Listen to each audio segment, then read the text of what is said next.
আমি আমার গতকাল যে লাইভটি করেছিলাম, সেই লাইভে কিন্তু একটা কথা বলেছিলাম যে, বাংলাদেশের যে হিন্দুদের উপরে হামলা করবে, এটা করার জন্য যে ফাঁদটা তৈরি করা হয়েছে যে, ইসকনকে নিষিদ্ধ করার জন্য, হিন্দুদের উপরে হামলা করার জন্য যেই মুফতি মহিবুল্লাহ, তাকে যে অপহরণ করা হয়েছে, এই যে ঘটনাটি, আমি বলেছিলাম যে এই ঘটনাটি হয়তো বানানো, তাদের নিজেদেরই বানানো।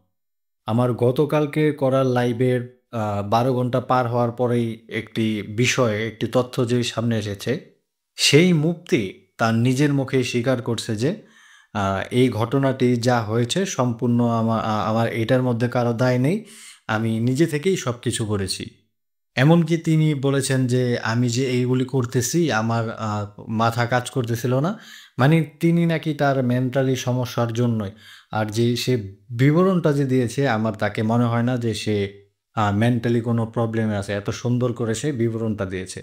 তো আজকে একটি ভিডিও আমি একটি দেখলাম যে আল জাজিরার যে একজন রিপোর্টার তার সে আজকেই কিন্তু একটি করেছিল যে তার যে দেওয়া বিবরণ সেই বিবরণের সাথে কিন্তু সিসিটিভি ক্যামেরার কোনো ফুটেজের কোনো মিল নেই। তার যে অপহরণ করার যে সেই বিবরণটা দিয়েছিল সেইটার কথা বলছি।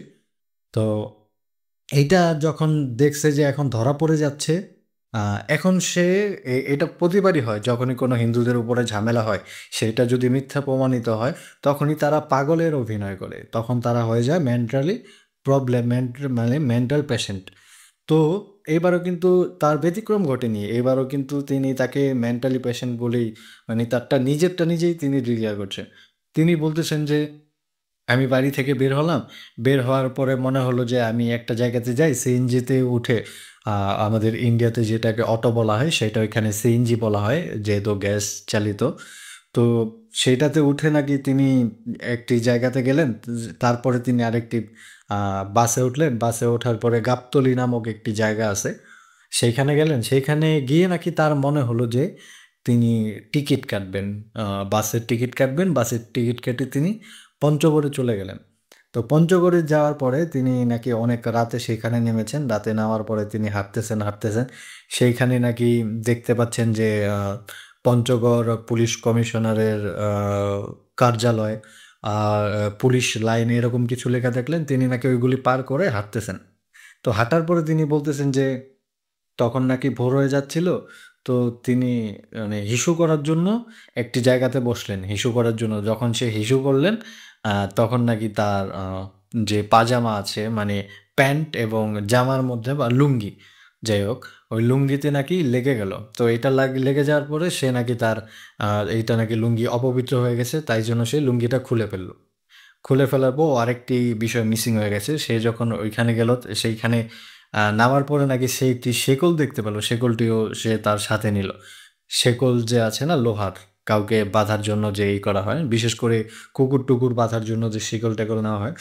তো সেটা তার সাথেই রেখেছে। নিয়ে যখন সে জামাকাপড় খুলে ফেলল তখন নাকি তার খুব ঠান্ডা লাগতেছিল। এজন্য সে আর তার জামাকাপড় পরতে পারতেছে না। মানে এটা কেমন কথা যে একটা পাগল যদি তার জামাকাপড় খুলতে পারে, তার যদি পরার ইচ্ছা হয় সে পরতে পারবে না। আর ওইটা তো কোনো মানে ওইটা তো ডিফিকাল্ট কোনো জিনিস না ভাই, লুঙ্গি ভাই। লুঙ্গি তো এভাবে উঠাবে, এভাবে মেরে দেবে, ব্যাস শেষ হয়ে গেল। তো সে বলতেছে যে, "আমি আর জামাকাপড় পরতে পারলাম না। আমার নিজের পায়ে, হাতে পায়ে আমি নিজেই শিকল জড়ালাম।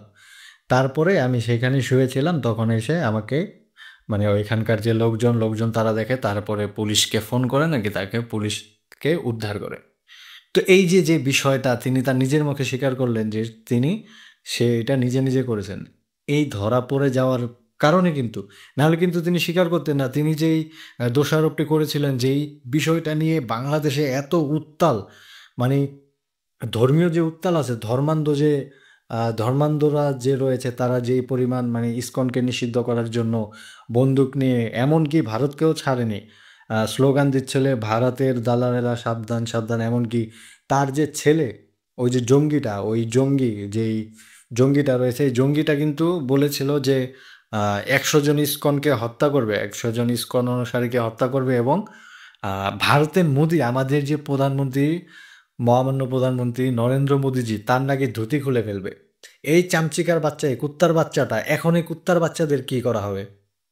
এই যে আমি না হলে আমাদের অভ্যন্তরীণ কথা বাদ দিলাম, আমাদের ভারতের ব্যাপারটা আমরা ছেড়েই দিলাম। বাংলাদেশে যে ইসকনের উপরে বা বাংলাদেশি হিন্দুদের উপরে যে নির্যাতন হওয়াটা শুরু হয়ে গিয়েছিল, তারা যে এত বড় মিছিল মিটিং করলো, মানে কারো নামে বদনাম করার কিন্তু একটা মামলা আছে। মানে কারো নামে যদি বদনাম করা হয়, এই বিষয়টি করা হয় না, কিন্তু কিছু না জেনে না বুঝে কোনো প্রমাণ না পেয়ে যেই বদনামটা করলো, এটা কিন্তু একটা মামলা আছে। এখন কি সেই মামলাটা রাষ্ট্রপক্ষ দিবে? পাপেট সরকার তো দিবে না, কারণ ইউনূস হচ্ছে একজন পাপেট। ও পাপেট কি করবে? বালু তো নিজেই চুপচাপ করে বসে থাকে, ওর দ্বারা তো কিছু হবে না। এইটার জন্য এখন হিন্দুদের উচিত তারা মাঠে নামুক, তারা মাঠে নেমে এটার প্রতিবাদ করুক যে কেন এইরকম মিথ্যা ছড়ানো হলো, কেন আমাদের ধর্মীয় প্রতিষ্ঠানের এই এত বড় একটি ক্ষতি করা হলো, সেখানে বদনাম করা হলো যে ইসকনের লোকজন নাকি উগ্রবাদী, তারা নাকি সন্ত্রাসবাদী। ওরা যে মিছিলটা করেছে আইএসের পতাকা নিয়ে, জঙ্গিদের পতাকা নিয়ে কিন্তু মিছিল করেছে ইসকনকে নিষিদ্ধ করার জন্য। তো এইসব কিন্তু মানে এটা বাংলাদেশেই সম্ভব, বাংলাদেশেই সম্ভব, কারণ অন্য কোনো কান্ট্রিতে এগুলি সম্ভব না। বাংলাদেশ যে কি মানে এমন আমার মনে হচ্ছে এরা পৃথিবীর বাইরের একটি দেশ, মানে ভিন্ন গ্রহের একটি দেশ। আমাদের পার্শ্ববর্তী দেশ হওয়ার পরও আমার মনে হচ্ছে একটা ভিন্ন গ্রহের দেশ। মানে এরা যেটা করবে এটাই ঠিক, মানে অন্য কাউকে যাচাই বাছাই করার কোনো মানে সুযোগ নেই, তারা যাচাই বাছাই করবেও না, করার তাদের কোনো সময়ও নেই। তো তাদের কথা হচ্ছে তারা সব কিছু জ্বালাও পোড়াও, যে তাদের বিধানই হচ্ছে জ্বালাও পোড়াও, তারা জ্বালাও পোড়াও নীতিতে বিশ্বাসী আর কি। কার কি হলো সেটা তারা জানবে না। তাদের মানে একটি মানে তাদের ধর্মের হলেও হলো, মানে তাদের ধর্মের কোনো লোক কী করলে এটা নাকি বিধর্মীরা করেছে বা ইসকন করেছে। এখন তো ইসকন মুখে মুখে ইসকনকে নিষিদ্ধ করার জন্য তো পুরা মরিয়া হয়ে উঠেছে, তাই এটা নাকি ইসকন করেছে। তো এই যে এরকম যে বদনামটা ছড়ানো হলো, এইটার প্রতিবাদ কি এখন করা উচিত নয়? যে রাইফেল, পিস্তল এইসব গান-টান উঁচিয়ে নিয়ে যে দাঁড়িয়েছিল, নিয়ে এগুলির প্রতিবাদ কি এখন উচিত নয়? মানে কতটা পরিমাণ গাধা, কতটা পরিমাণ মূর্খ, কতটা পরিমাণ মানে খচ্চর হলে, খচ্চর প্রাণী, মানে খচ্চর প্রাণী হলে এইরকম কাজ করতে পারে কোনো প্রমাণ ছাড়া।